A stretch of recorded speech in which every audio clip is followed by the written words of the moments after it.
The hotel manager called my cell phone at 11 o'clock at night.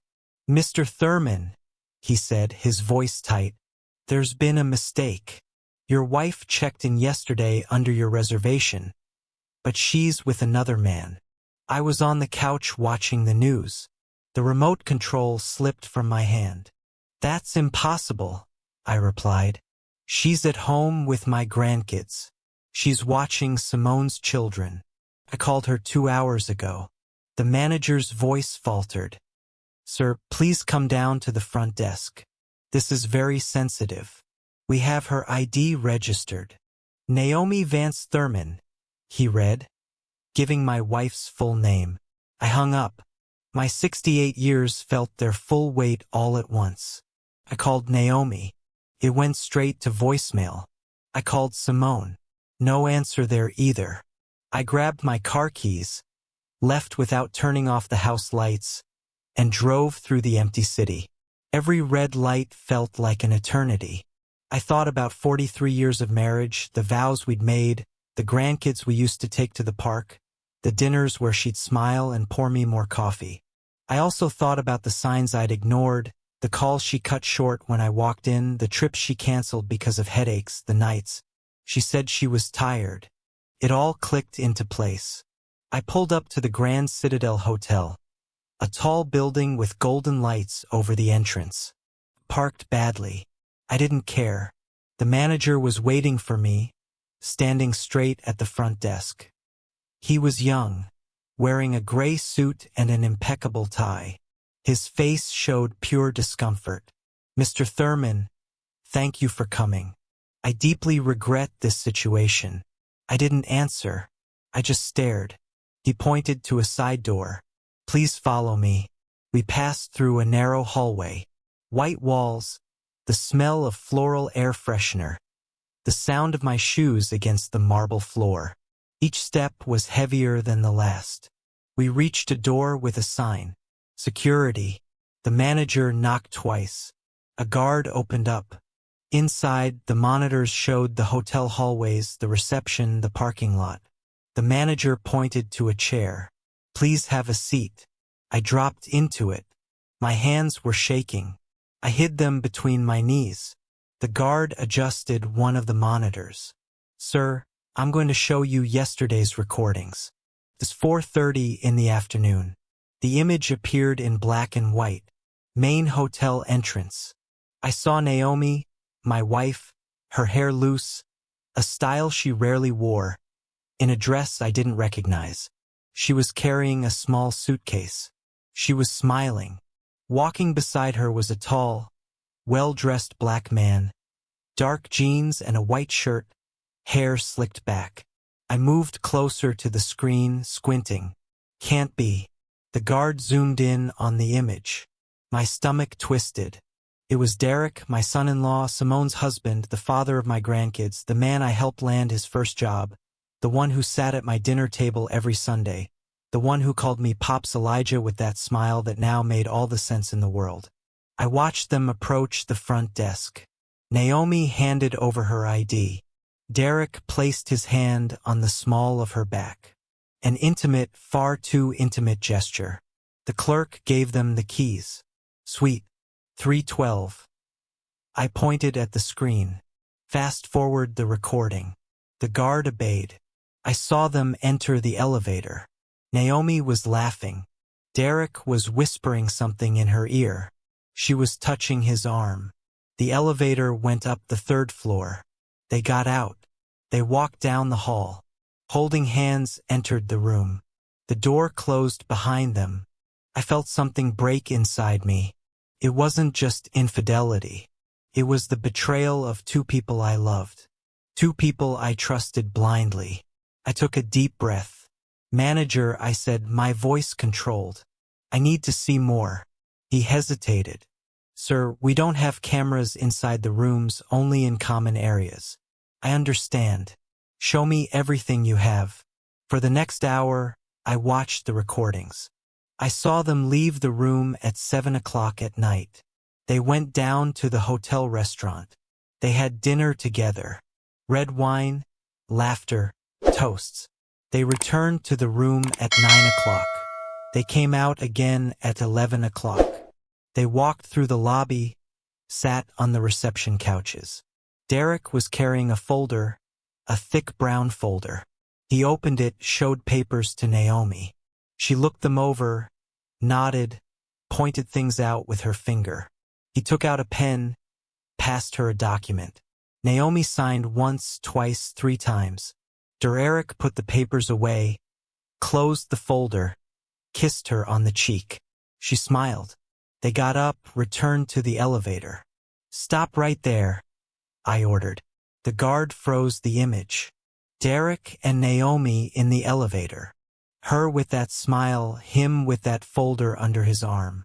"Can you enlarge that folder?" The guard adjusted the zoom. The image lost quality, but something was readable. A white label stuck on the cover, black lettering. It said Thurman Estate Transfer. My blood ran cold. This wasn't just an affair. It wasn't just sex. It was something bigger, something planned, something that involved my estate. The houses I'd built, working since I was 20 years old, the apartments I had rented out for decades, the savings I'd protected by denying myself luxuries. Everything was at stake. "Manager," I said, getting to my feet, "I need a copy of all these recordings." He nodded. "Of course, Mr. Thurman. You'll have them on a USB drive in 15 minutes. I also need to know if they're still at the hotel." The manager checked his computer. "Yes, sir. They're still registered. They haven't checked out. The room is paid for until tomorrow at noon." "Perfect. Don't tell them anything. Act as if this never happened." He looked at me with understanding. "I completely understand." I left the security room, walked back to the lobby. My legs weren't shaking anymore. Now there was something else inside me. It wasn't just pain. It wasn't just rage. It was clarity. Cold. Precise. I sat on one of the lobby couches. The very same ones where they sat, where they signed those papers, where they planned to rob me. I pulled out my phone, searched my contacts, and found the name I needed. Marcus Stanton, my attorney for life. I dialed. He answered on the 3rd ring. "Elijah, what a surprise. It's almost 2 o'clock in the morning. Marcus, I need to see you first thing tomorrow. It's urgent." His voice changed. "Did something happen?" "Yes, something very serious. I'll see you at 8 in your office." I hung up. The manager returned with the USB drive. I took the small device. "Thank you. One last thing. That brown folder the man was carrying. If he leaves it in the room or brings it back to the lobby, I want to know immediately." The manager wrote something in a notepad. "Count on it, Mr. Thurman. You have my direct number." I left the hotel. The cold morning air hit my face. I got in my car. I put the USB drive in my shirt pocket over my heart. The evidence, the first piece of the puzzle. I drove back home slower this time. I needed to think. I needed to plan. I wasn't going to yell. I wasn't going to make a scene. I wasn't going to beg them to stop. I was going to destroy them. Silently, precisely, I arrived home. The lights were still on. I went inside.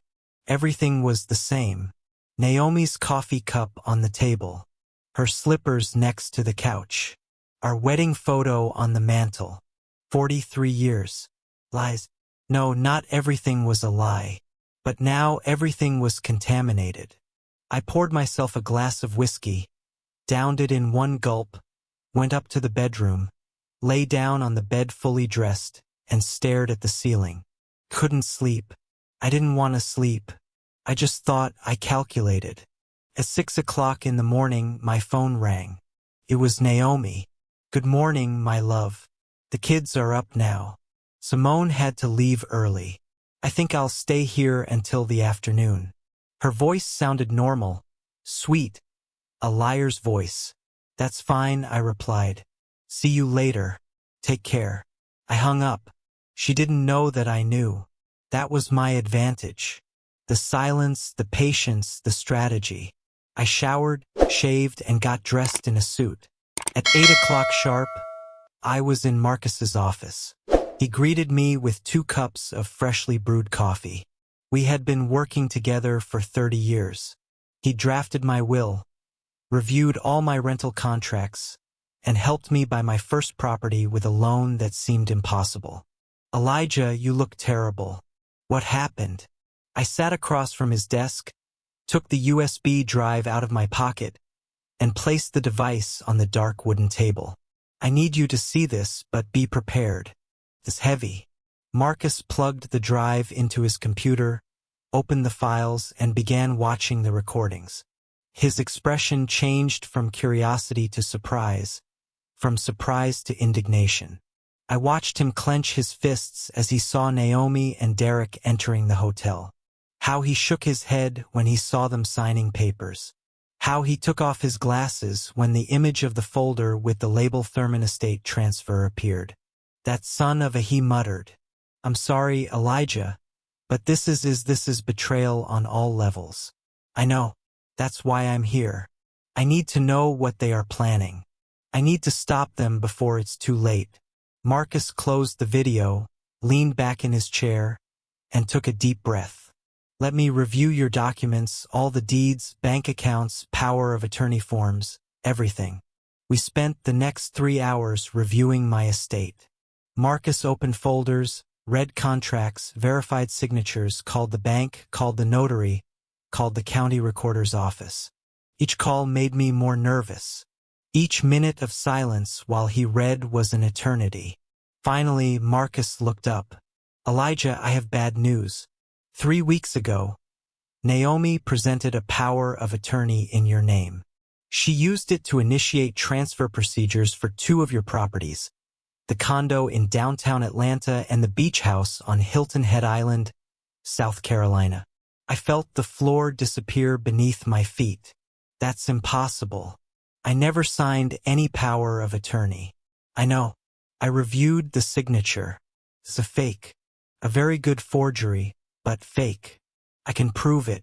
However, the procedure is already underway. If we don't stop it in the next few days, the properties will be in Derek's name.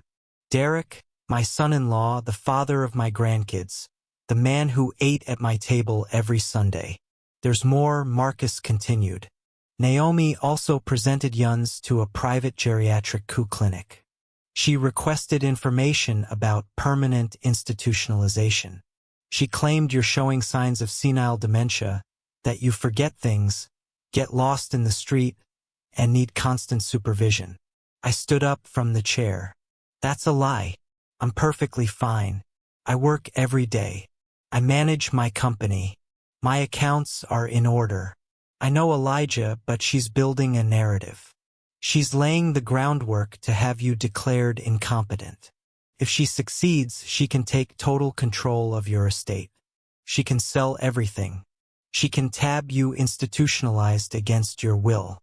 The rage I felt at that moment was different from anything I had experienced before. It wasn't explosive. It was cold, calculated, deadly. What do I need to do? Marcus took out a notepad and started writing. First, we're going to cancel that fake power of attorney. I'll handle that today. Second, we're going to freeze all movement on your properties. No transfer will be completed. Third, you need to go to a doctor, a certified geriatrician, to get a full evaluation and document that you are in full mental capacity. I nodded. Go on. Fourth, you need evidence of everything beyond these videos.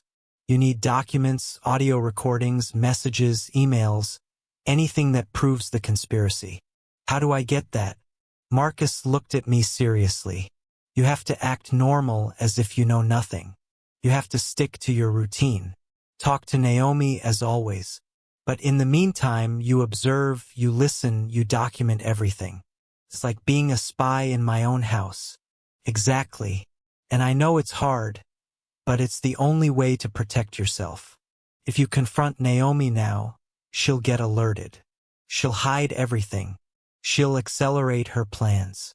She might even institutionalize you immediately, claiming you had a violent episode. I swallowed. I never imagined my life would come to this. No one does, Elijah.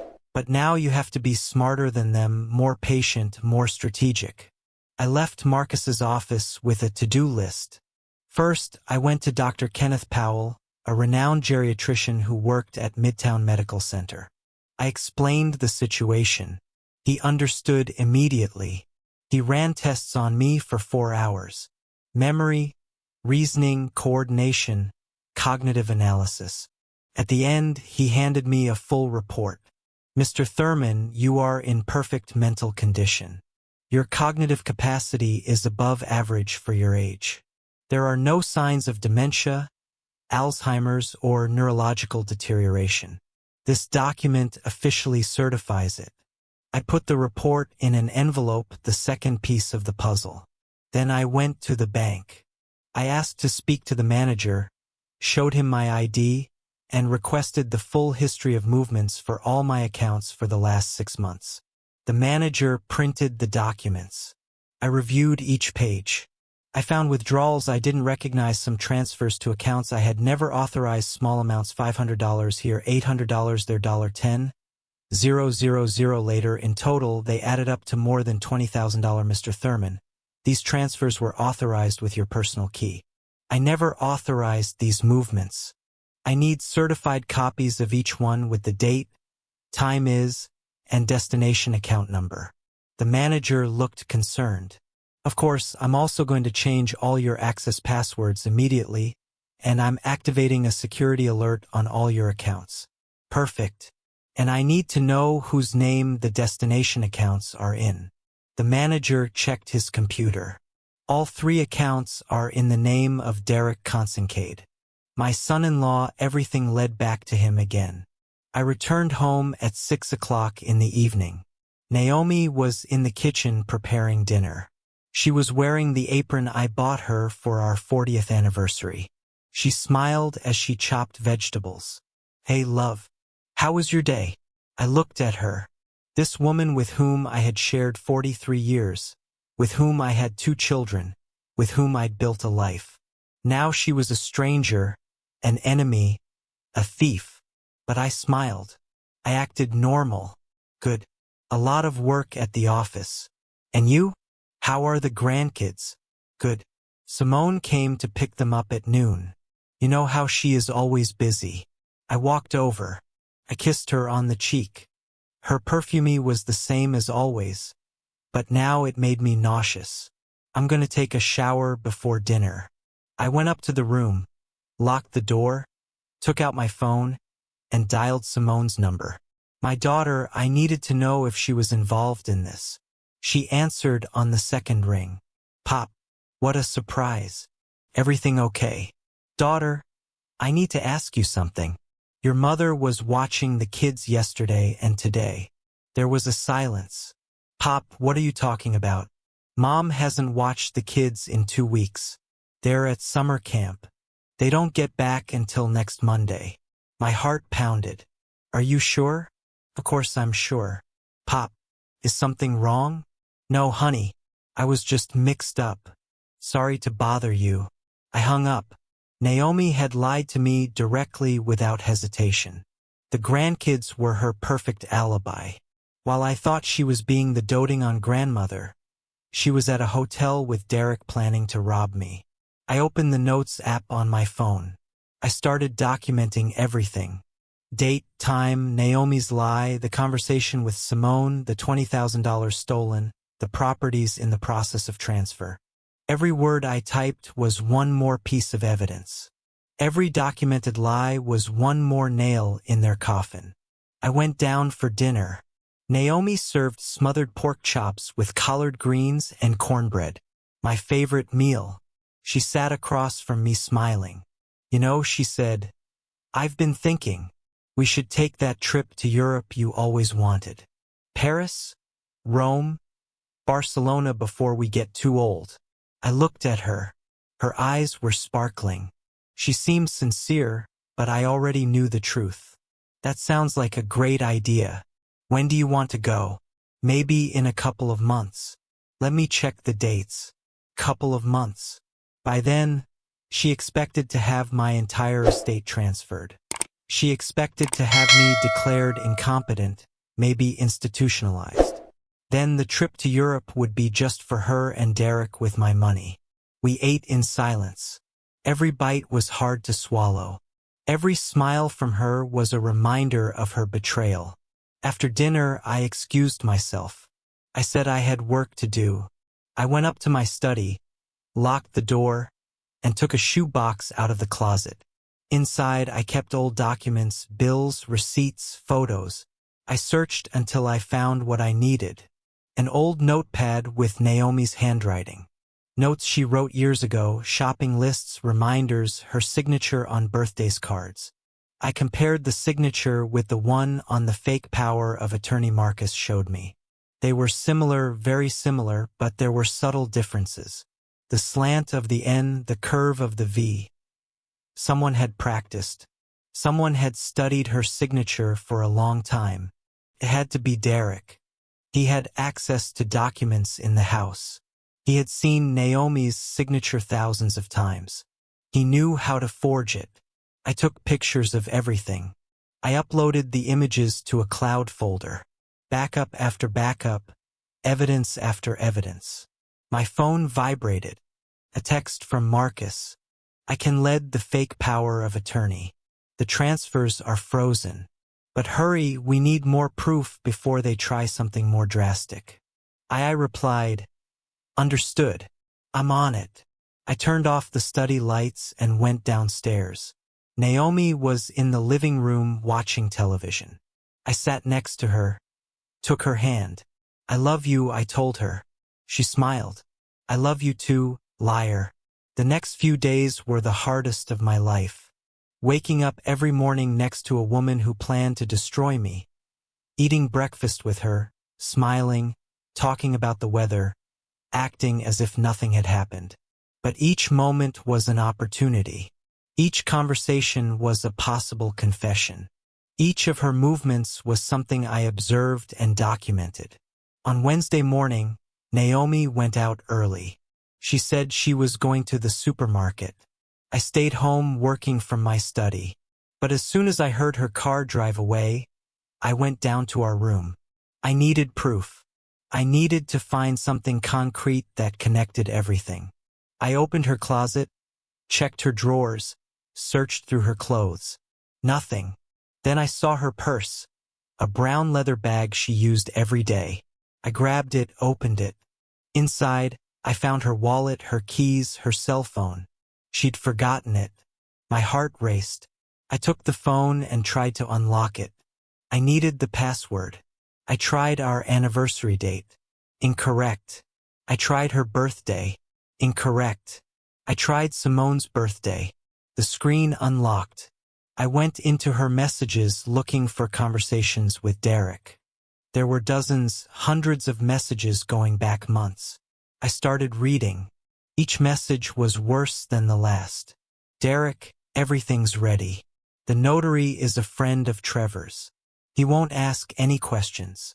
Naomi, are you sure the signature will pass? Derek, Trevor checked it 3 times. It's perfect. Elijah will never know. Naomi, what if he finds out? Derek, by then we'll have everything transferred. The properties will be in my name. He won't be able to do anything. I kept reading. My hands were shaking. Naomi, Simone suspects something. Yesterday, she asked me why I'm so distracted. Derek, don't tell her anything yet. Once we have everything secured, we'll explain. She'll understand. It's for the good of the family. Naomi, what if she doesn't understand? Derek, she'll understand. We're her parents. She always supports us. Her parents. Derek was referring to them as Simone's parents. As if he were replacing me, as if I were already dead. I looked for older messages. I found one from 2 months ago. Derek, I spoke to the director of the Serenity Pines retirement community. They have space available, $45,000 a year. Once Elijah is institutionalized, we'll have full access to his accounts. Naomi, I don't know if I can do that. Institutionalizing him is too cruel. Derek, Naomi, think about us.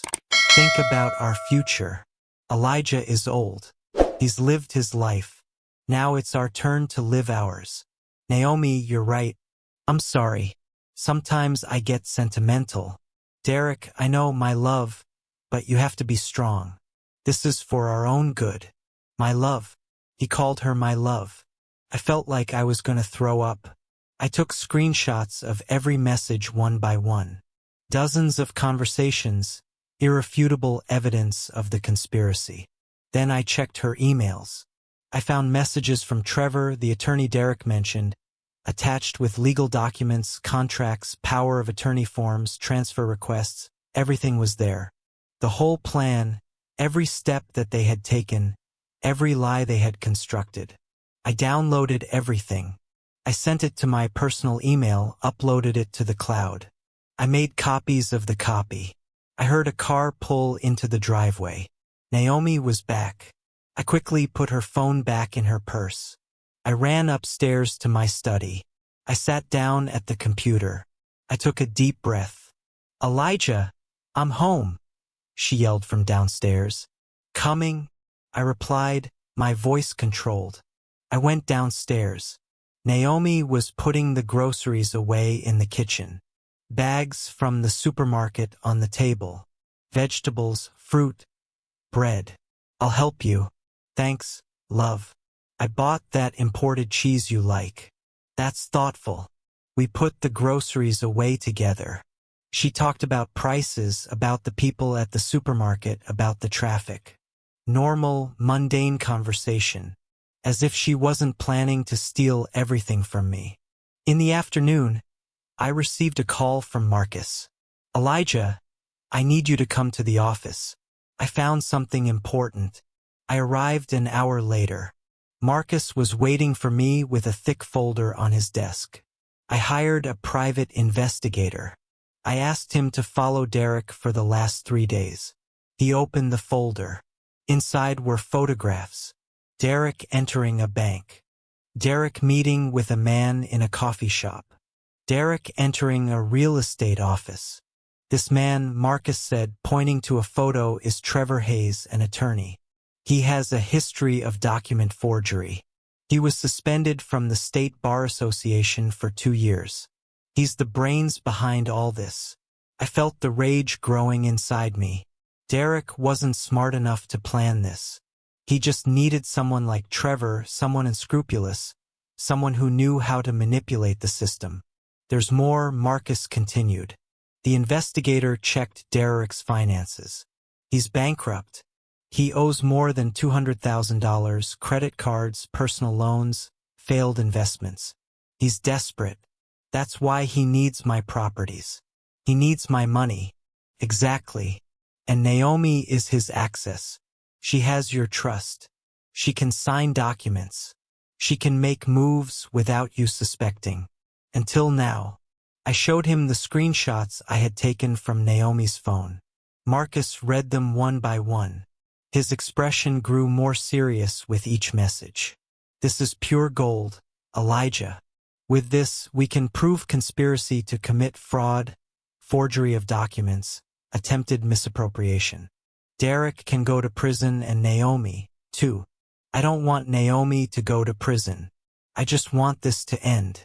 I want to get my life back, my dignity.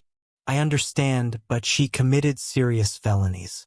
A judge will have to decide the consequences. I returned home that night with a clearer plan. Marcus was preparing everything to file a formal complaint, but we needed more. We needed physical evidence, the original documents that Derek and Trevor had forged.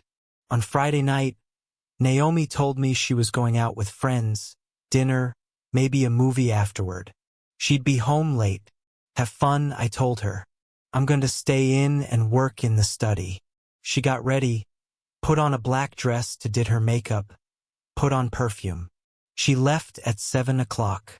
I waited 30 minutes. Then I left too. I followed her car from a distance. She wasn't heading toward the restaurant she mentioned. She was driving in the opposite direction toward the center of the city. She parked in front of an office building. She got out of the car and went inside. I waited. 5 minutes later, Derek arrived. Then another older man with a beard and a gray suit. It had to be Trevor. The three of them went up together. I stayed in my car observing, documenting. I took pictures of the building, the license plate of the cars, and the entrance. An hour later, they came out. Derek was carrying a folder, the same brown folder I saw in the hotel recordings. Naomi was smiling. Trevor was patting Derek on the shoulder. They said goodbye. Each one got into his car. Naomi drove back home. I got there before her.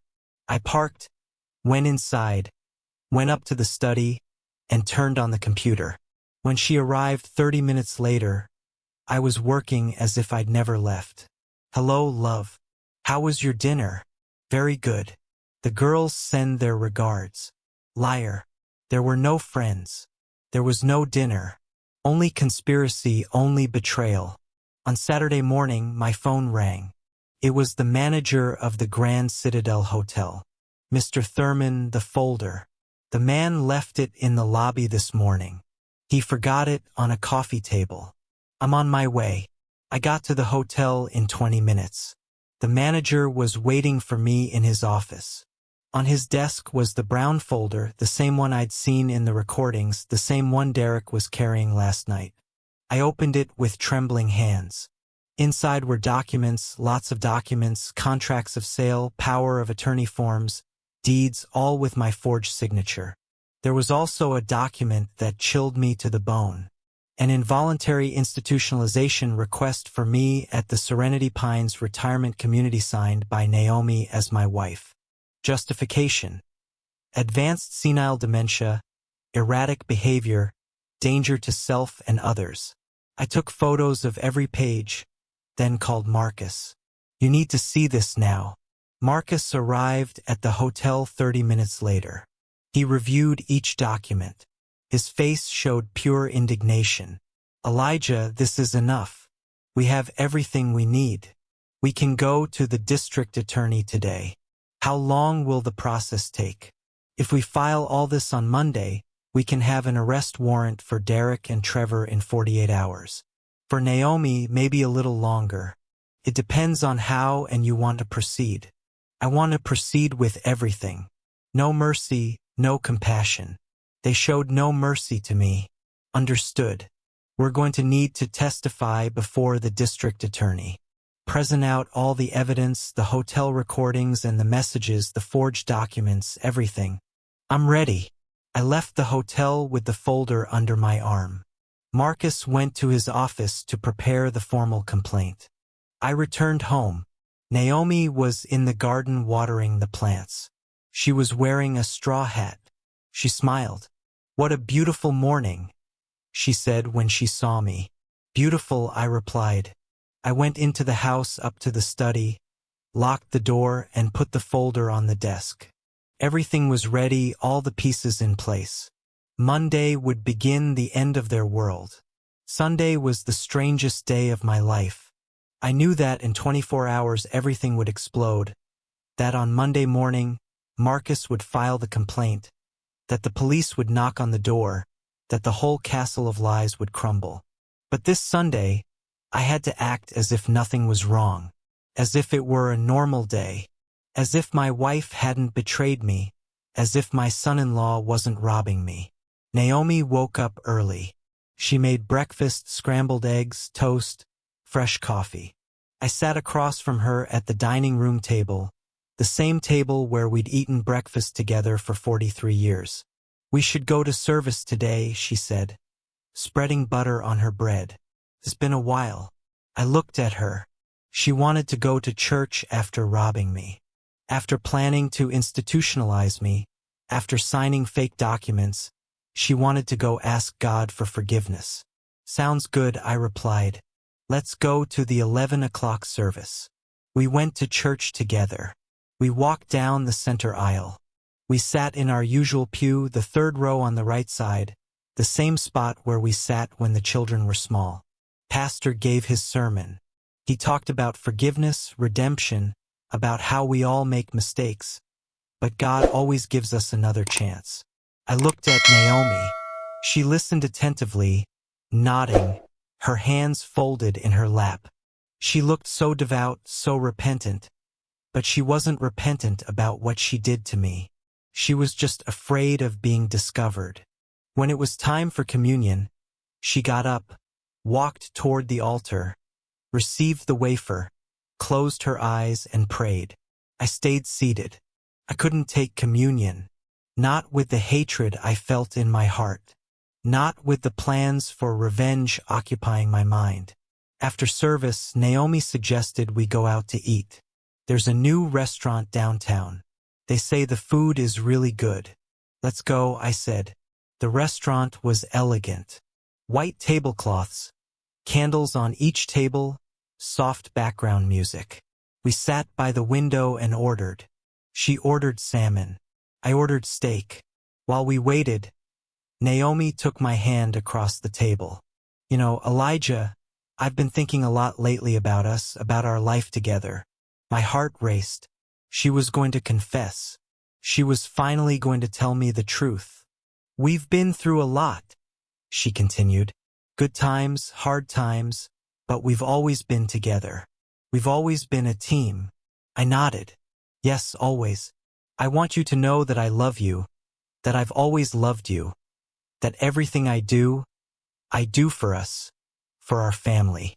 Her eyes were sparkling. She seemed sincere, but I knew the truth. Everything she said was a lie. Every word was manipulation. Every gesture was theater. I love you too. I lied. The food arrived. We ate in silence. She smiled now and then. I smiled to two actors in a play that no one else was watching. After eating, we returned home. Naomi lay down for a nap. I went up to the study. I reviewed all the evidence one more time. The hotel recordings, the phone messages, the forged documents, the brown folder. Everything was in order. Everything was backed up. Copies in the cloud, copies on the computer, copies on the USB drive I kept in my pocket. My phone vibrated. A text from Marcus. All set for tomorrow. We filed the complaint at 9 o'clock in the morning. The DA issues the arrest warrants at 10 o'clock. Get ready, I replied. I'm ready. That night we had dinner together. Naomi made my favorite meal. Smothered pork chops with collard greens and cornbread. She sat across from me, served me, and smiled. Thank you for today, she said. I needed this to spend time with you without distractions, without worries. It was a beautiful day, I replied. After dinner, we sat in the living room. She put on a movie, a romantic comedy we'd seen 1,000 times. She leaned on my shoulder. She took my hand. I love you, Elijah. I love you too, Naomi. Lies. Everything was a lie. At 11 o'clock at night, we went up to sleep. Naomi changed, put on her pajamas, and got into bed. I stood by the window, looking at the empty street, the light from the street lamps, the trees moving in the wind. Aren't you coming to sleep? She asked. In a moment. Just thinking. What are you thinking about? The future. What's coming? She laughed, always so philosophical. Come on, lie down. Tomorrow's another day. I lay down next to her, turned off the light, and closed my eyes. But I didn't sleep. Couldn't sleep. I just thought about the next day, about the moment everything would change. I heard Naomi's breathing grow slow, deep. She had fallen asleep. She slept peacefully, without guilt, without remorse. I stayed awake, counting the minutes, waiting for the sunrise. At 5 o'clock in the morning, I got up, showered, shaved, and put on my best suit. Dark gray, white shirt, black tie, freshly polished shoes. I went down to the kitchen, made coffee, and sat down to wait. At 6:30, Naomi came downstairs. Good morning, love. Why are you up so early? I have an important meeting at Marcus's office at 9 o'clock. Oh, something serious. Very serious. She made breakfast. We ate together. The last time when we would eat together as husband and wife. The last time we would share a table without her knowing the truth. At 8:30, I grabbed my keys. I'm leaving, I told her. I don't know when I'll be back. Okay, I'll see you this afternoon. I walked over. I kissed her on the cheek. Goodbye, Naomi. Goodbye, love. I left the house, got in my car, and drove toward Marcus's office. Traffic was heavy, but I didn't care. I had time. All the time in the world. I arrived at 9:05. Marcus was waiting for me at the entrance to his office. Good morning, Elijah. Ready? More than ready. We went up to his office. On the desk was a thick folder full of documents, all the evidence organized, each piece numbered and cataloged. The district attorney is expecting us at 9:30. Marcus said we're going to present everything. He'll review it. If he's satisfied, he'll issue the warrants immediately, and then the police will go for Derek and Trevor. They'll arrest them and take them in for questioning. Depending on what they say, they might implicate Naomi or try to protect her, but we have enough to charge her, too. Yes, the messages are clear. She was aware of everything. She actively participated. She can't plead ignorance. Perfect. At 9:20, we left the office and drove to the district attorney's office building. We parked and went up to the third floor. The DA received us in his office. He was a man in his 50s, gray hair, thick glasses, a serious expression. Mr. Thurman, I've reviewed the preliminary information Mr. Stanton sent me. It's a very serious, very complex case. I know, I replied. That's why I'm here. Show me everything. Marcus opened the folder and began presenting the evidence one by one. The hotel recordings, the phone messages, the forged documents, the unauthorized bank movements, the institutionalization request. The DA took notes, asked questions, and reviewed every detail. 2 hours passed. Finally, he closed his notepad. Mr. Thurman, you have a solid case. Very solid. I'm going to issue arrest warrants for Derek Consincade and Trevor Hayes for fraud, forgery of documents, conspiracy, and misappropriation. And my wife, the DA looked at me seriously. Your wife will also be summoned, but given her age and the circumstances, she probably won't be arrested immediately. She'll have to come in for a statement, and depending on her statement will determine the formal charges. I understand. The warrants will be ready in an hour. The police will proceed immediately. Thank you. We left the DA's office. Marcus patted me on the shoulder. It's done, Elijah. There's no turning back now. I know, and I don't want there to be. Marcus and I returned to his office to wait. He made more coffee. I sat by the window watching the street, the cars passing by, people walking. The world kept spinning normally, but my world was about to change forever. At 12:30, Marcus' phone rang. He answered, listened, nodded, and hung up. They arrested Derek. They found him in his office. He didn't resist. Trevor is also detained. They arrested him at his house. I felt something strange in my chest. It wasn't joy. It wasn't satisfaction. It was relief. It was finally happening. Justice was finally taking action. And Naomi, I asked, 2 officers are on their way to your house. They're going to notify her that she must appear for a statement tomorrow at 9 o'clock in the morning. They won't arrest her yet, but they will explain the charges. I want to be there when they notify her. Marcus looked at me surprised. Are you sure? It's going to be very difficult. I need to see it. I need to see her face when she realizes it's all over. Okay, let's go. We drove toward my house. On the way, my phone rang. It was Simone. Pop, what's going on?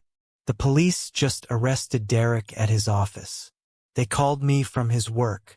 They say it's for fraud, for document forgery. My heart broke when I heard her voice.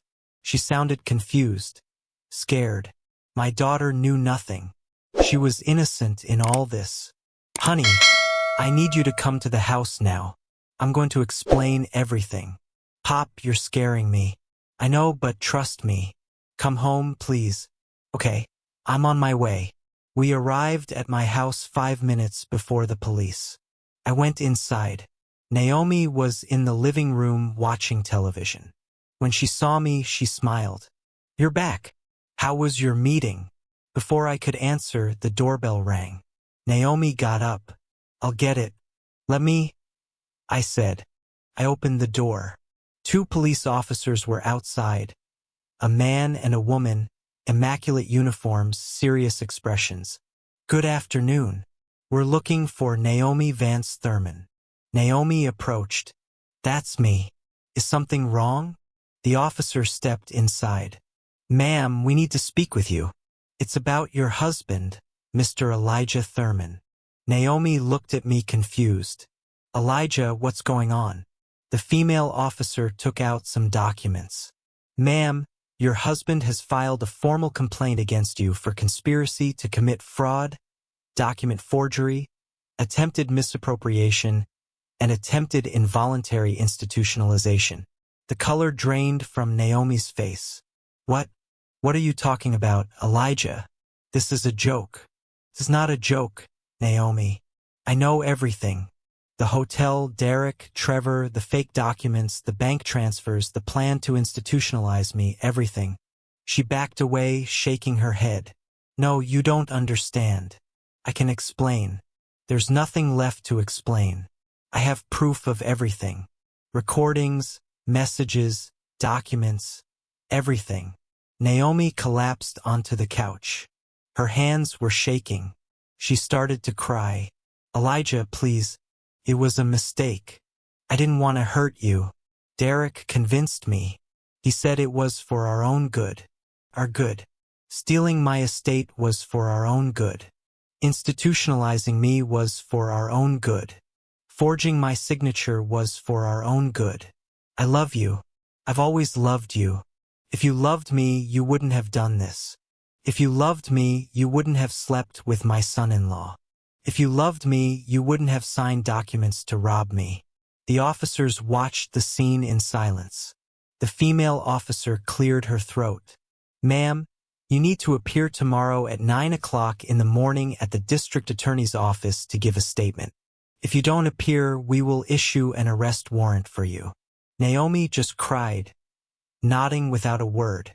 At that moment, Simone burst through the door. She had used her key. Mom, Pop, what's going on? Why are there police here? Simone ran closer. She saw her mother crying. She saw me standing with a serious expression. She saw Marcus by the door. She saw the officers with their documents. Somebody explain to me what the hell is happening, she shouted. I walked over to my daughter. I took her hands. Honey, sit down. I need to tell you something very difficult. For the next hour, I explained everything to Simone. I showed her the hotel recordings. I showed her the messages between Naomi and Derek. I showed her the forged documents. I showed her the institutionalization request. Simone listened in silence. Tears streamed down her cheeks. She looked at her mother with disbelief, with pain, with betrayal. Mom, how could you? How could you do this to Pop? And with Derek, with my husband. Naomi tried to get closer. Honey, I'm so sorry. I didn't want you to find out this way.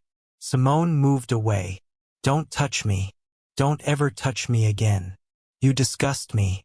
Both of you disgust me. She turned to me. Pop, I didn't know anything. You have to believe me. I would never have allowed this. I know, honey. I know. That's why I didn't tell you sooner. Because I knew you were innocent. That you had nothing to do with this. Simone fell into a chair. She covered her face with her hands. She sobbed. My life just got destroyed. My husband betrayed me. My mother betrayed me. I don't know who to trust anymore. I knelt in front of her. You can trust me. You can always trust me. I would never hurt you. I will always protect you. The officers prepared to leave. Mr. Thurman, remember tomorrow at 9 o'clock. Don't miss it. They left. Marcus approached. Elijah, if you need anything, call me. I'll be available all night. Thank you, Marcus, for everything. He left too. I was left alone with Simone and Naomi. The silence was heavy, awkward, painful. Simone stood up. I'm leaving. I can't stay here. I can't look at you, Mom. No, honey. Please, Naomi begged. No, don't talk to me. Don't call me. I don't want to know anything about you. Simone left the house.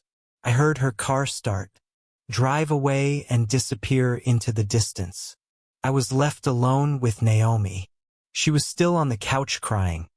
Sudden, you have to leave.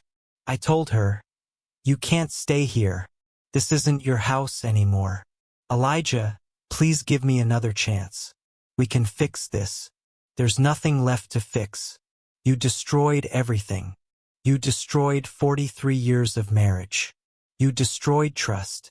You destroyed our family. It was a mistake. Terrible mistake. It wasn't a mistake. It was a choice. A series of choices made over months. Every day you lied. Every document you signed. Every message you sent to Derek. Every night you spent in that hotel, they were all choices. I walked closer to her, looking her directly in the eye. I want you to leave now. Pack what you need and go. Where will I go? I don't care. Go be with Derek. Oh wait, Derek is arrested. He's in a cell right now paying for what you two did. Naomi stood up and went upstairs. I heard her in the bedroom opening drawers, taking out clothes, crying. 30 minutes later, she came down with a suitcase. She looked at me one last time. I'm sorry, Elijah. I truly am sorry. I'm sorry too.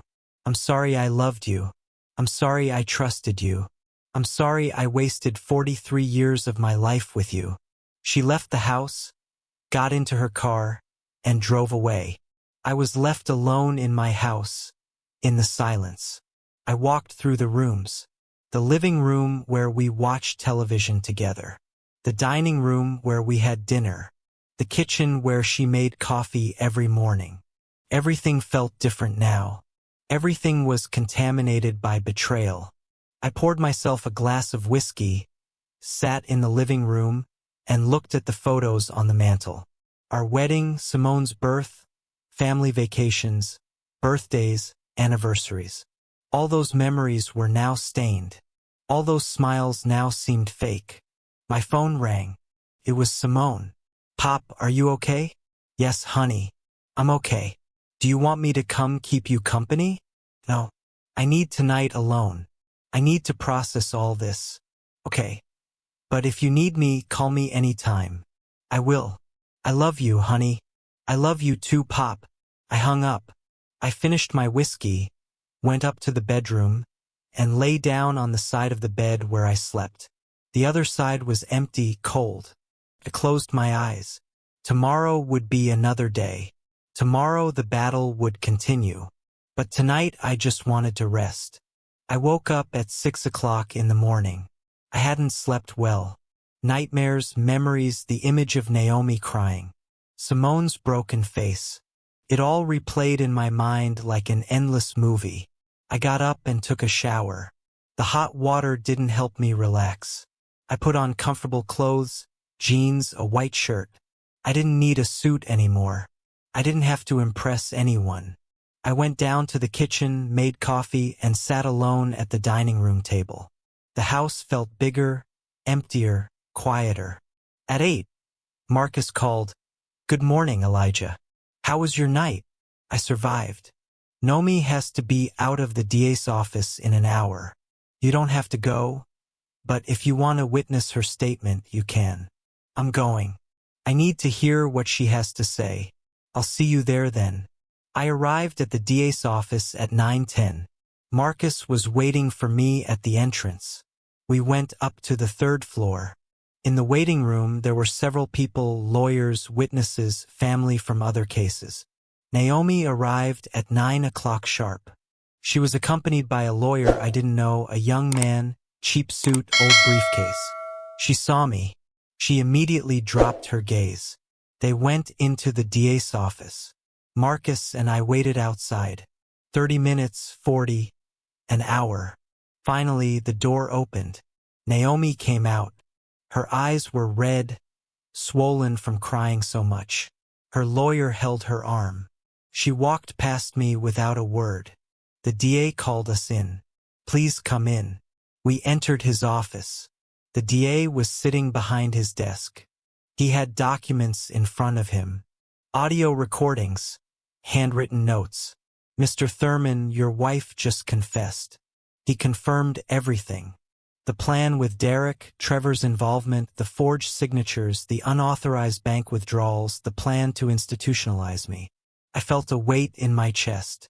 A part of me had hoped she would deny everything, that she'd say it was a misunderstanding, that there was an explanation. But no, she had confessed everything was real, everything was true. She also gave us additional information. The DA continued. Derek has debts with dangerous people, illegal loan sharks. He owed more than $300,000. They threatened him. They told him that if he didn't pay in 3 months, they would go after his family, after Simone, after his children. So this was for money to save his own skin, basically. Yes. Trevor proposed the plan. He told Derek that you were an older man with valuable properties, no direct male heirs, and that it would be easy to manipulate the documents, transfer everything, sell quickly, and pay off the debts. And Naomi agreed to participate because the DA looked at me uncomfortably. Mr. Thurman, this is delicate, but your wife confessed that she has been in a relationship with Derek for 2 years. It began when you had that heart operation when you were hospitalized for 3 weeks. 2 years. 2 years of lies. 2 years of betrayal. And I didn't know anything. I'm very sorry, the DA said. I know this is very painful. What are the formal charges against them? Derek faces charges for aggravated fraud, forgery of official documents, conspiracy, and misappropriation. We're talking about 10 to 15 years in prison if he's convicted. And Trevor has a history. This is recidivism. He faces between 15 and 20 years. Plus, he'll be permanently suspended from the State Bar Association. And my wife. The DA took a deep breath. Naomi faces charges for complicity and fraud, document forgery, and conspiracy. However, her lawyer is negotiating. She is fully cooperating, giving names, details, a complete chronology of the facts. She wants a deal. What kind of deal? Her lawyer is requesting probation in exchange for her testimony against Derek and Trevor. She probably wouldn't see prison, but she would have a criminal record. She would lose certain rights and obviously the civil consequences of the divorce. Divorce. The word sounded strange in my head. 43 years of marriage ending in a government office with official papers, seals, and signatures. What do you recommend? I asked Marcus. Marcus adjusted his glasses. Elijah, legally speaking, Naomi's testimony is very valuable. Can guarantee that Derek and Trevor are convicted. Without her testimony, they could find loopholes and could reduce their sentences. So, you're telling me to let Naomi go free? Not free with a record, with probation, with restrictions, and obviously losing everything in the divorce, the house, the shared savings, the joint assets, everything. The DA nodded. Furthermore, Mr. Thurman, we can include a permanent restraining order in the agreement. Naomi will not be able to approach you. She won't be able to contact you. She won't be able to be within 500 feet of your home or workplace. I paused, thinking a part of me wanted to see her in prison. I wanted her to pay for every lie, every betrayal, every night she spent with Derek while I slept trusting her. But another part of me just wanted to be done with this. I wanted to close this chapter. I wanted to get my life back, my peace, my dignity. I accept the deal, I finally said. Let her testify against them. Let them be convicted. But I want an immediate divorce. I want the restraining order, and I want her to sign away any right to my estate. All of that can be arranged, the DA said. I'm going to draft the agreement. You'll have it ready tomorrow. One more thing, I added. Simone, my daughter. I want it made clear in all documents that she had nothing to do with this, that she is innocent, that she is a victim, too. That's already documented. Mr. Thurman, your daughter faces no charges, no investigation. She is completely clean. We left the DA's office. Marcus patted me on the shoulder. Elijah, you did the right thing. You made the right decision. It doesn't feel like the right decision. It feels like letting her escape. She's not escaping. She's going to carry this for the rest of her life, the criminal record, the shame, the family's rejection, the loss of everything you built together. Trust me, she's paying. We drove in silence. Marcus dropped me off at my house. I went inside. The house was still empty, still silent. I sat in the living room, took out my phone, and dialed Simone's number. I needed to talk to her. I needed her to know what was happening. Pop, she answered. How are you, honey? I need to see you. Can you come over? I'm on my way. Simone arrived 30 minutes later. Her eyes were swollen. She looked tired, shattered. I opened the door. We hugged. She started to cry on my shoulder. I can't take it anymore, Pop. It's too much. My husband, my mother, everything is falling apart. I know, honey. I know. But you're going to get through this. You're going to be strong because you're my daughter and Thurmans are strong. We sat in the living room. I told her everything that had happened at the DA's office.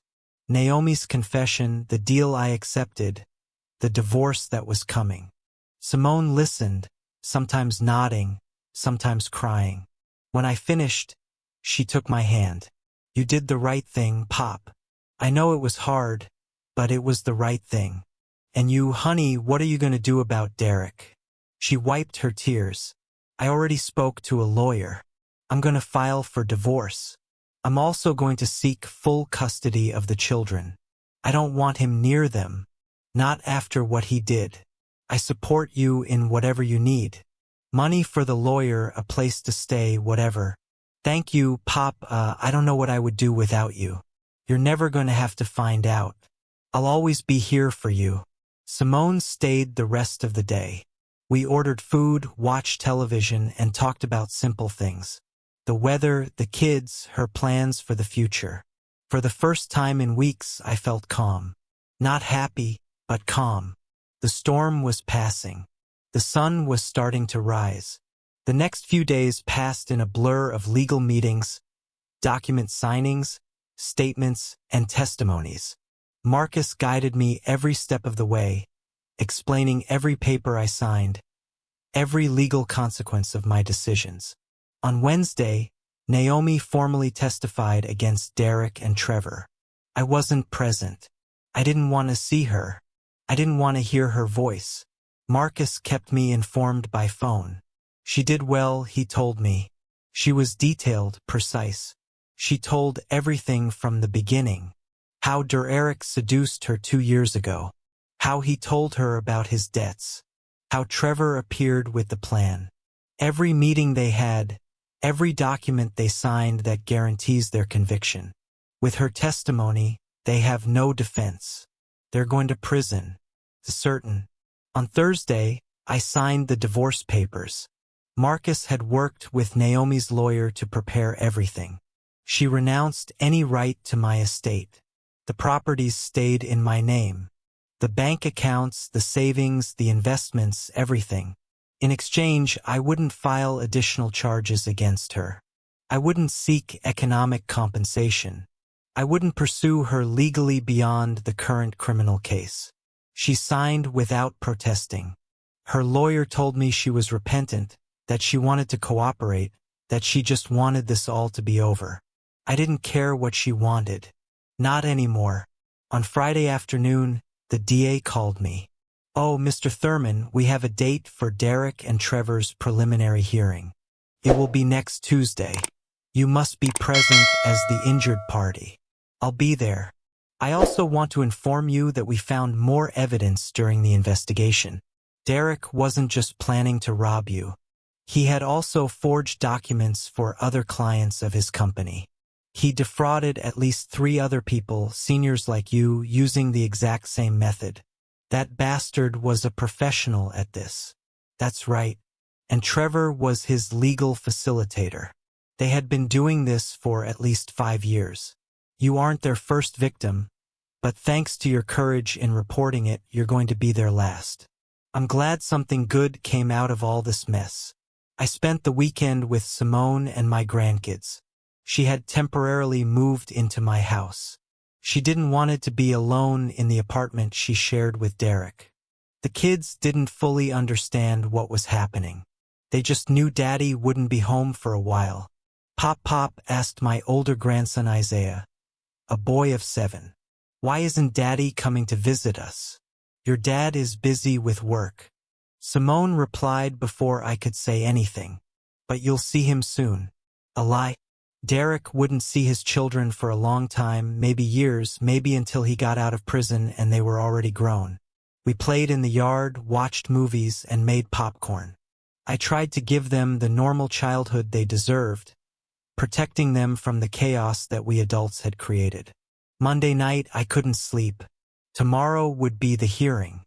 I would see Derek for the first time since his arrest. I would see Trevor. I would have to sit in the same room with them, listen to the formal accusations, see the judge decide if there was enough evidence to take them to trial. I got up at 5 o'clock in the morning. I prepared carefully. Gray suit, white shirt, tie. I wanted to look strong, dignified, not like a victim, but like a survivor. Marcus picked me up at 8. We drove in silence toward the courthouse. Traffic was heavy. We arrived 15 minutes early. The courtroom was large, wooden benches, a high bench where the judge would sit. On one side, the prosecutor's table, on the other, the defense tables.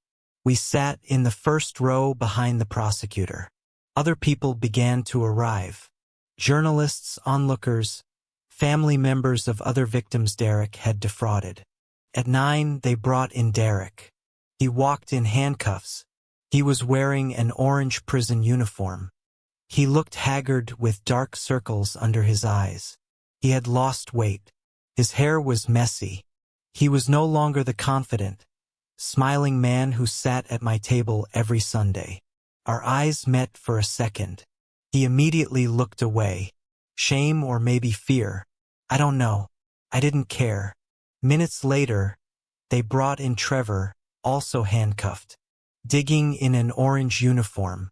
He looked calmer, more calculated, as if he were planning his defense, looking for legal loopholes. The judge entered. We all stood up. She was a woman in her 60s. White hair pulled back in a bun, glasses, a serious but fair expression.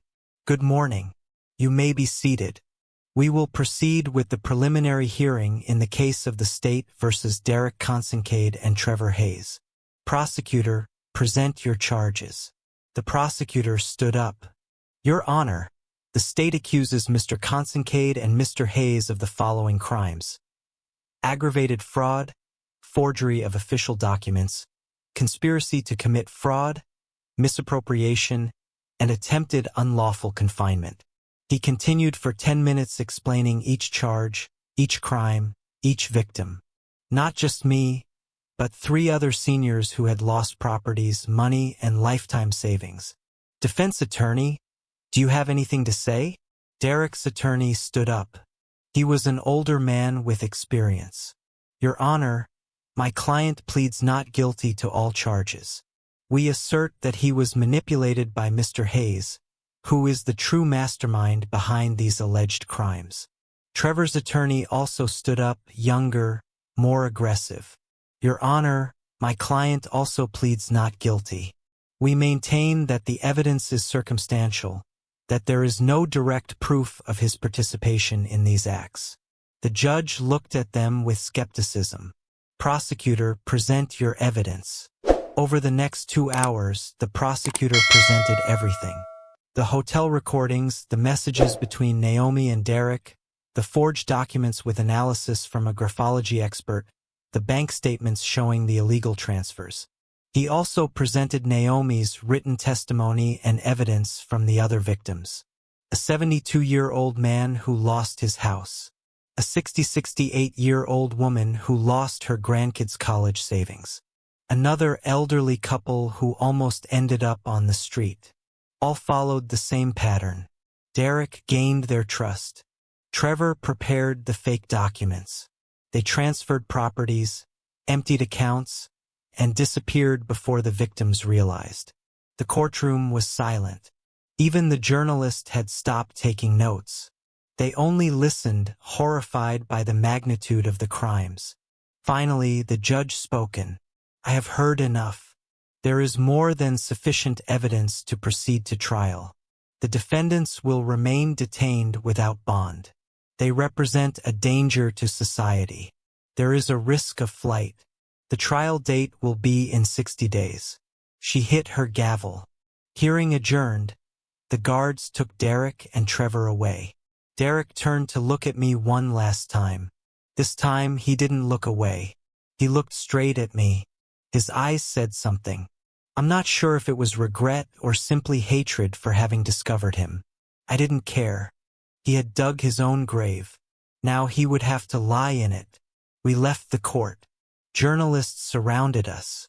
Mr. Thurman, how do you feel? Do you have a statement? Marcus pushed them aside. No comment. Please respect his privacy. We got in the car. We drove in silence for several minutes. Finally, Marcus spoke. It's done, Elijah. It's really done. Yes, it's done. What are you going to do now? I looked out the window. The rain had started to fall. Soft drops against the glass. I'm going to live. Simply live without fear. Without looking back, only forward. That sounds like a good plan. We arrived at my house. I thanked Marcus one more time. I went inside. Simone was in the kitchen with the kids. They were making cookies. The house smelled like cinnamon and sugar. The kids were laughing. Simone was singing. Normal life, everyday life. Life without betrayal, without lies, without conspiracy. I joined them. I helped decorate the cookies. The kids smeared flour on my face. Simone took photos. We laughed together. For the first time since I received that call from the hotel manager, I felt something close to peace. It wasn't complete happiness. There was still pain, still scars, but it was a beginning. A new beginning. The 60 days passed faster than I expected. I stayed busy. I worked at my company, spent time with Simone and the kids. I reorganized my life, my house, my future. Marcus kept me informed of every development in the case. Derek and Trevor's lawyers tried to negotiate. They asked for reduced charges, lesser sentences. The prosecutor rejected every offer. The evidence was too solid. The crimes too serious. The victims too many. A week before the trial, Simone finally signed her divorce papers. Derek didn't protest. From jail, he signed all of the papers. He gave up custody of the children. He accepted all the conditions. He had no choice. He knew he had lost everything. Mom called. Simone told me one night during dinner. She wants to talk to me. She wants to see me. And do you want to see her? Simone played with her food. I don't know, Papa, part of me hates her for what she did. But the other part, she's my mother, the only one I have. I understand, honey. It's your decision. I'm not going to tell you what to do, but think it through carefully. Make sure you're ready, that she's not going to hurt you anymore. She nodded. I'll think about it. 2 days later, Simone went to see Naomi. They met at a coffee shop. They talked for 2 hours. When Simone returned, she had been crying, but she also looked lighter, as if a weight had been lifted from her shoulders. "How did it go?" I asked. "It was difficult." She apologized. She cried a lot. She explained that she felt lonely, that she felt her life had lost meaning, that Derek made her feel young again, special. Those are excuses, not justifications. I know, and I told her. I told her that what she did was unforgivable, that she destroyed our family, that she hurt you deeply, that she hurt me. What did she say? She said I'm right, that she doesn't expect forgiveness, that she just hopes that one day I can find peace and that you can too. I sighed. Your mother always knew how to say the right words even when her actions were completely wrong. Finally, the day of the trial arrived. It was a Monday. The sky was gray. It looked like rain. I wandered the court early. The courtroom was fuller than at the preliminary hearing.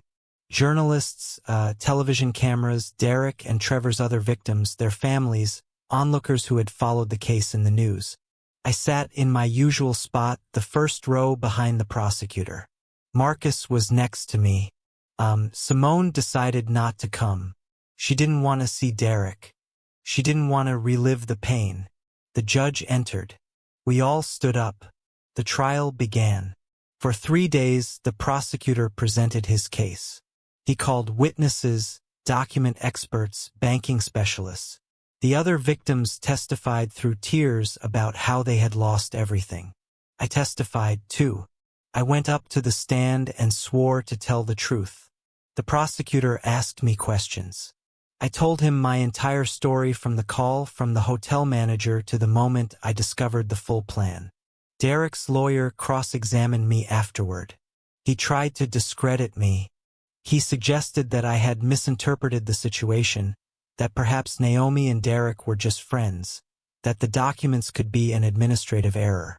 I looked directly at him. "Mr. Attorney, I am 68 years old. I have worked 45 years of my life.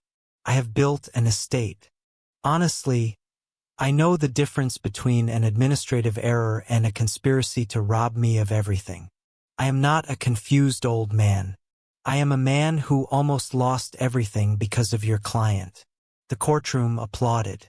The judge hit her gavel. "Order. Order in the court." The lawyer asked no more questions. On the 4th day, the defense presented its case. Derek testified. He said that Trevor had manipulated him, that he really loved Naomi, that he never wanted to hurt anyone, that he was just desperate because of his debts. The prosecutor tore him apart in the cross-examination. He showed him the messages with Naomi where they planned every step. The documents he himself had signed, the bank transfers that only he had authorized. Derek had no answers, only excuses, only fake tears. Trevor didn't even testify. His lawyer said he invoked his right to remain silent. He knew that anything he said would only sink him deeper. On the 5th day, the lawyers presented their final arguments. The prosecutor was forceful. "These men are predators, hunters of vulnerable seniors. They destroyed lives. They stole lifetime savings. They planned to institutionalize healthy people just to steal their properties. They deserve the maximum punishment the law allows." The defense attorneys asked for clemency. They talked about the defendants' families, their regrets, their chances of rehabilitation. The judge listened to everything. She took notes. Finally, she spoke. "I have heard all the testimonies. I have reviewed all the evidence. This is a clear case of systematic and premeditated fraud. The defendants operated with malicious intent without remorse for years." She paused. The courtroom was in complete silence. "I find Derek Quincaid guilty of all charges. I sentence him to 14 years in prison without possibility of parole for the first 7 years. Furthermore, he must pay full restitution to all victims." Derek collapsed in his chair. His lawyer supported him. Some journalists ran out to report the news. I find Trevor Hayes guilty of all charges. The judge continued, given his recidivism and his role as the intellectual facilitator of these crimes, I sentence him to 19 years in prison without possibility of parole for the first 10 years. He must also pay restitution and is permanently suspended from the practice of law. Trevor showed no emotion. He just looked forward, cold and calculating until the end. Furthermore, she ordered both defendants are prohibited from contacting any of their victims or family members for life. Any violation of this order will result in additional charges. She hit her gavel. The session is adjourned. The guards took Derek and Trevor away. Derek was crying. Trevor walked upright as if he still had dignity. The other victims hugged one another. They cried with relief, with justice. Some sought me out and thanked me. Without your report, this never would have come to light. Thank you. Thank you so much. I left the court with Marcus. The journalist shouted questions. This time I stopped. Marcus looked at me surprised but nodded. Mr. Thurman, how do you feel about the verdict? I took a deep breath. I feel relieved. Justice has been served. These men will no longer be able to hurt anyone else. But I also feel sad. Sad because all of this could have been avoided if there had been trust, if there had been honesty, if there had been real love instead of greed. I paused. I want other seniors to know that they are not alone, that if they suspect someone is defrauding them, they must report it. They must seek help. They must not be ashamed. The criminals are the ones who should be ashamed, not the victims. Do you have a message for your ex-wife? I was silent for a moment. For Naomi, I only have this to say. I hope you find peace one day. I hope you use this time to reflect on your decisions. And I hope no one ever has to go through what you put me through. That was all. Marcus and I walked to the parking lot, got in the car, and drove in silence. Finally, Marcus spoke. It's over, Elijah. It's really over. Yes, it's over. What are you going to do now? I looked out the window. The rain had started to fall. Gentle drops against the glass. I'm going to live. Simply live without fear. Without looking back, only forward. That sounds like a good plan. We arrived at my house. I thanked Marcus one more time. I went inside. Simone was waiting for me. The kids ran to hug me. Pop, pop. How did it go? Good, champ. Everything went well. We had dinner together that night. Simone made my favorite meal. We laughed. We told stories. The kids showed me their school drawings. Normal life. Simple life. Honest life. Exactly what I needed. 6 months passed since the trial. As life slowly found a new rhythm. A rhythm different from the 43 years I had known, but a rhythm of its own. Honest and peaceful. Someone and the kids stayed living with me. At first, it was temporary, just until she felt ready to be alone again. But the months passed, and none of us wanted them to leave. The house felt alive again with children's laughter, the noise of toys, the smell of freshly baked cookies. I remodeled the house, painted the walls, changed the furniture. I took down all the old photos, the ones that showed Naomi and me smiling, the ones that showed a family that no longer existed. I put them in a box in the basement. I didn't throw them away. They were part of my history, but I didn't need to see them every day. I put up new photos of Simone and the kids, of my parents who are gone, of recent moments, birthdays, days at the park, movie nights in the living room. I went fully back to my work. My company kept moving forward. My employees welcomed me with applause. The first day I returned, they had followed the case in the news. They knew what I had been through. They respected me more than ever. A client told me something I'll never forget. Mr. Thurman, you taught us that age is not weakness. That seniors can defend themselves. They can fight. They can win. Thank you for that example.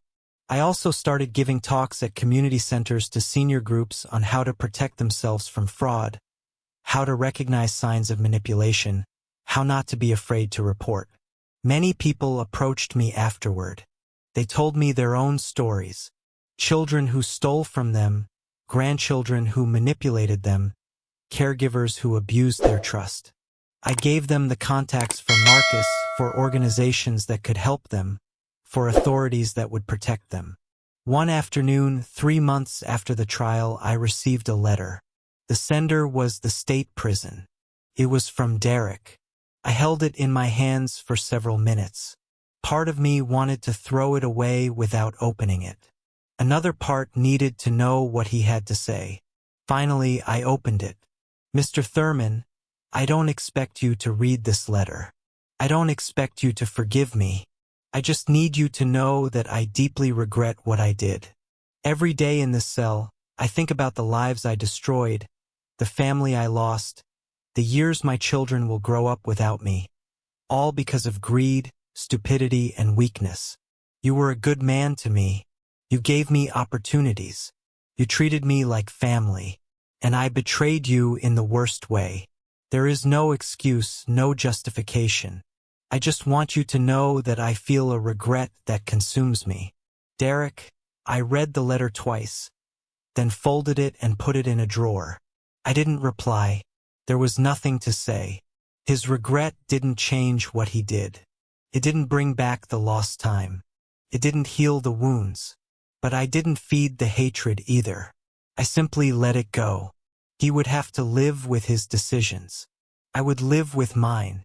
Naomi completed her probation without problems. She moved to another city, far from here, far from the memories. Simone visited her twice. They said they needed to close cycles to heal together whatever they could heal. I never saw her again. The restraining order was still in effect. And even if it wasn't, I had no desire to see her. That chapter of my life was closed, sealed, archived. One Saturday morning, Isaiah came running into my study. Pop, pop, pop. Look what I made at school. He showed me a drawing. Him, his sister, Simone, and me, the 4 of us holding hands. Bova, he had written in big letters. My family. This beautiful champ. I'm gonna put it on my office wall. Seriously, it's the best work of art I've ever seen. His smile lit up the entire room. He ran off to tell his sister. Simone appeared in the doorway, smiling. He adores you. You know, he talks about you all the time at school. My pop this, my pop that. I stood up and hugged her. You all saved me, honey. When everything fell apart, you gave me a reason to keep going, to fight, to get my life back. You saved us, Pop. You gave us a home when ours was destroyed. You gave us stability. You gave us love. The kids are better off now than ever, and so am I. That afternoon, the 4 of us went to the park. The kids ran into the swings. Simone and I sat on a bench watching them play, watching them laugh, watching them enjoy being children without the worries of the adult world. You know what's strangest? Nami said, for 43 years, I thought I had everything. A wife, a family, a stable life, but it was all fake, built on lies.